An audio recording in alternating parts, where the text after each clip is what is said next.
Okay, yes, sir. Yes, sir. As you're saying with acting and feeling out a character and how they would react, has there ever been a specific situation that comes to mind where you had difficulty syncing up with your character or really doing what you thought they would do? Has there ever been a time when I've really felt like I had a hard time syncing up with the character? You know what? Honestly, no. I know that's kind of weird to say, but no. I think for the most part, you know, it's funny if you go to the end of a series and listen to the character and then go back to the beginning and listen. Usually they sound a little different, and that's because as you come to be more familiar with the character, you kind of settle in. Bless you, sweetie. As you kind of settle in, it changes a little bit. Ed did. I remember when I first recorded the first 2 episodes, we were in a huge hurry to get the first 2 episodes of Full Metal recorded.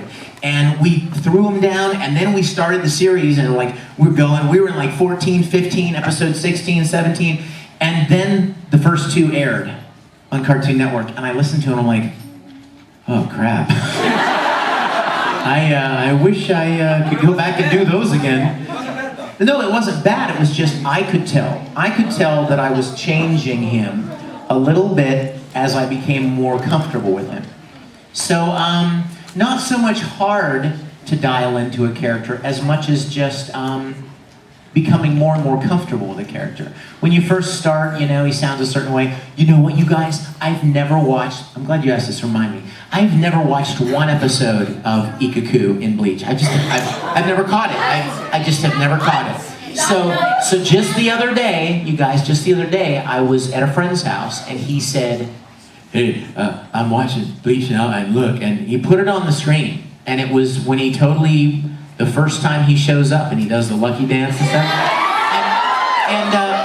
And like, just last week I had recorded like episode, 2045, whatever.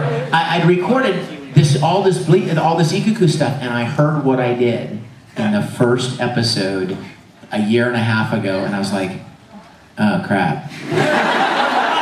He sounds really different now. But fortunately for me, the adjustment is such, it's on such a slow, gradual slope that you guys don't really notice it because, you hear it each week and it just maybe a little bit of change, but not enough to really notice. Unless you go to the end and then go back to the beginning and listen. Okay, who's got a question? All the way in the back.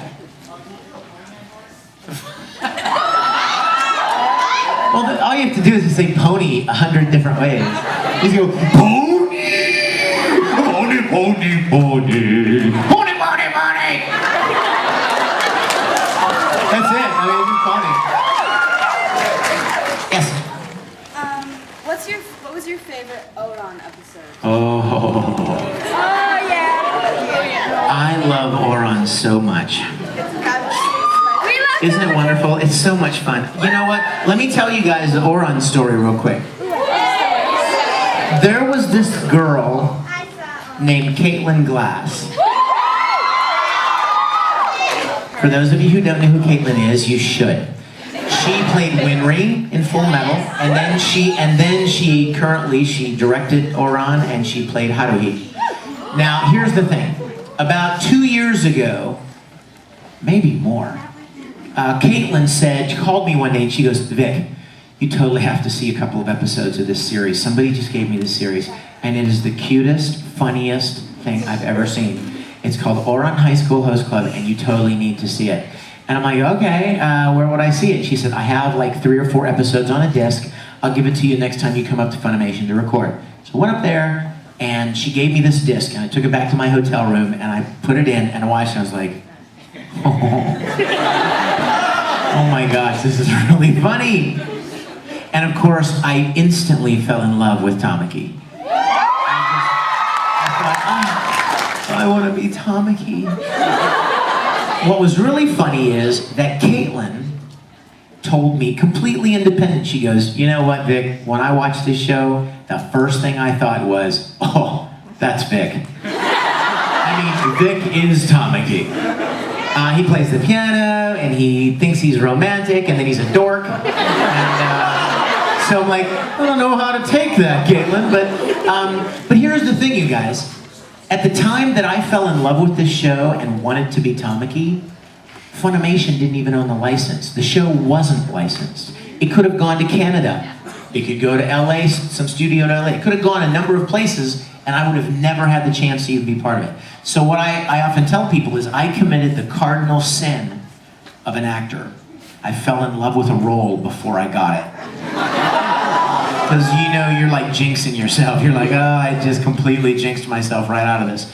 And Caitlin really wanted to direct it. She didn't even think about how to at the time. She just wanted to direct the show. And she had just started directing at Funimation. And so I was always going up to Caitlin and going, hey, go right now and tell the powers that be, if we ever get Tora-Con, I want to direct it. I mean, start campaigning right now. She started campaigning before Obama did, okay? And that was a long time ago. And so she did.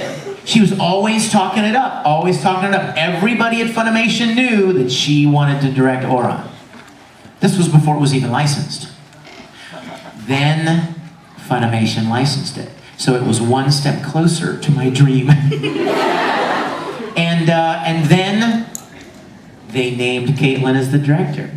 And she was like flying. She was so excited. Now, some of you may think, oh, Vic, this is a shoo-in.